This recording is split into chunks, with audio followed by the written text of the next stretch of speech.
guys, welcome back to my channel Anita Anggraini. Di video kali ini aku mau bagikan informasi buat teman-teman semua ya. Kali ini kita mau bahas mengenai peraturan Taiwan. Nah, kayak gimana informasi yang mau aku bagikan hari ini? Simak terus video ini sampai habis. Tentunya jangan lupa untuk like and subscribe.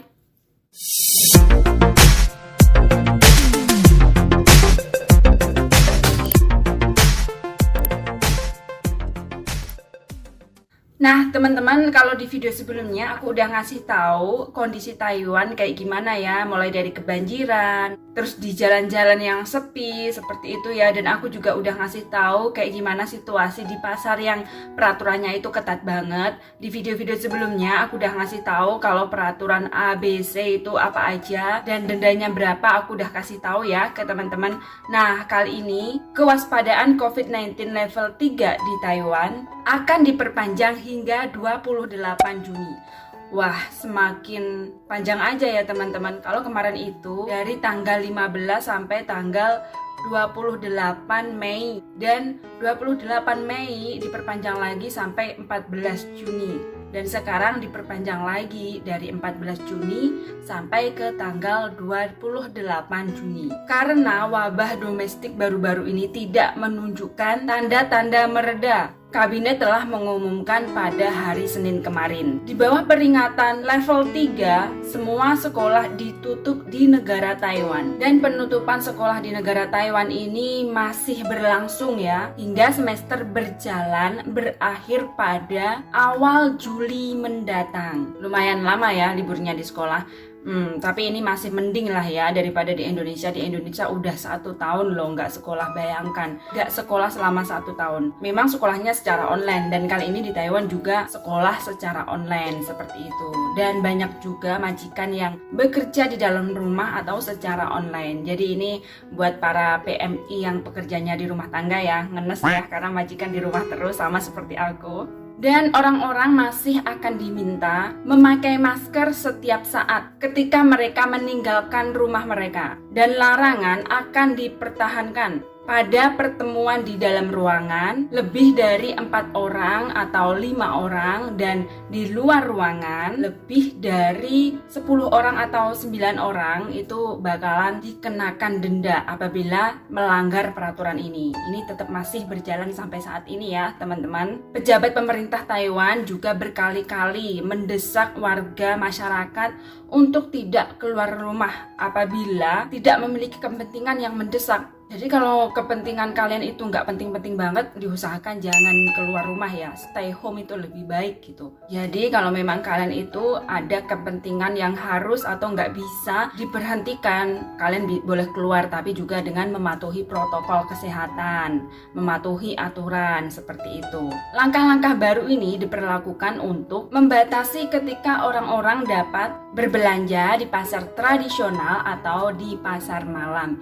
Biasanya kan kalau mau ke pasar itu kan nggak perlu ya peraturan-peraturan, dan untuk saat ini kalau mau ke pasar itu harus mematuhi peraturan. Kemarin udah aku sebutin apa aja, dan itu juga berlaku di dalam pasar malam Taiwan. Pasar malam Taiwan kan banyak orang ya teman-teman ya, ramai banget gitu loh. Jadi mereka juga ada peraturannya seperti itu. Jadi dalam siaran persnya hari Senin 7 Juni kemarin, CSCC mengumumkan bahwa status siaga level 3 yang semula berlaku hingga 14 Juni diperpanjang sampai tanggal 28 Juni. CSCC juga mengingatkan kepada seluruh masyarakat agar bekerja sama untuk menjaga ketat pertahanan komunitas sosial dan selalu mematuhi peraturan selama status siaga 3.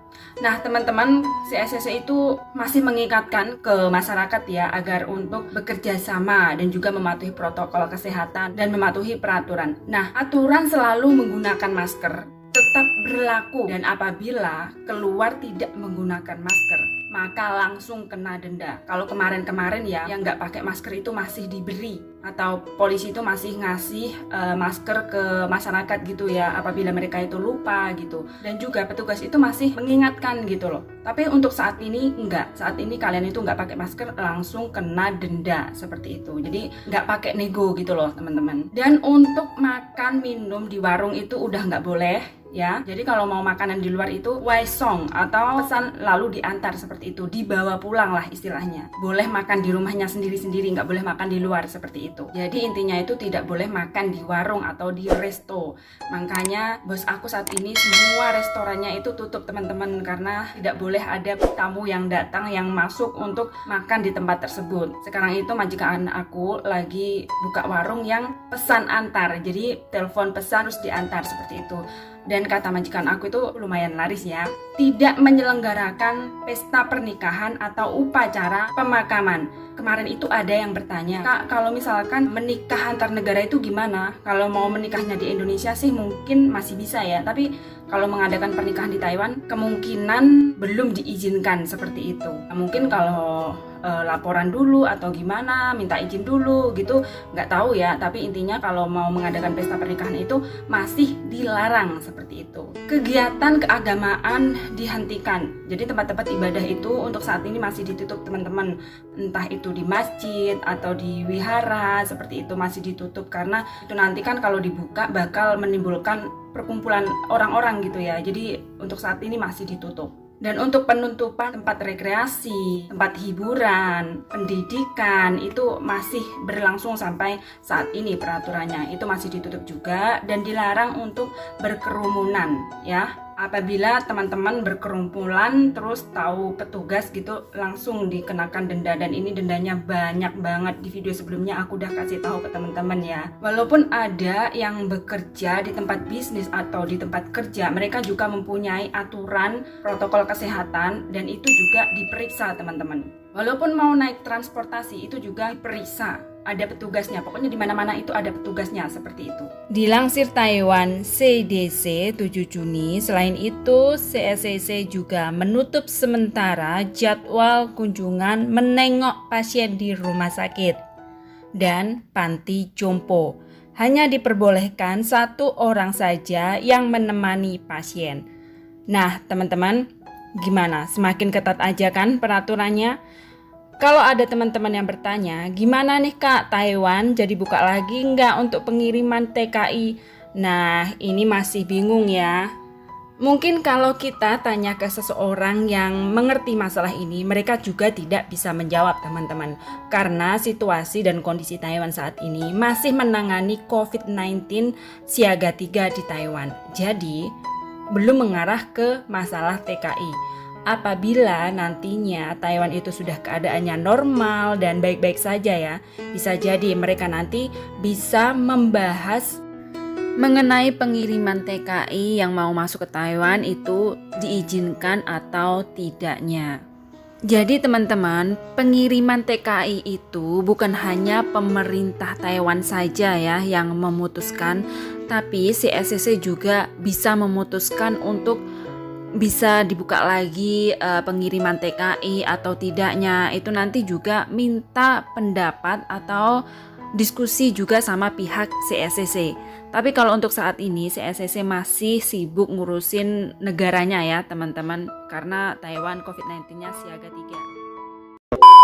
Nah teman-teman, itu tadi informasi dari aku, dan informasi ini penting banget buat kita PMI Taiwan yang warga negara asing dan tidak mengerti bahasa Taiwan. Ini penting banget, jadi semoga bermanfaat untuk teman-teman semua. Nah teman-teman, sekian dulu video dari aku. Terima kasih buat teman-teman yang sudah menyaksikan video ini, dan jangan lupa ya untuk dukung terus channel Anita Anggraini agar terus berkembang. Caranya gampang banget, hanya klik tombol subscribe dan jangan lupa di like, di komen, dan di share. Terima kasih teman-teman, sampai jumpa di video aku selanjutnya. Bye bye.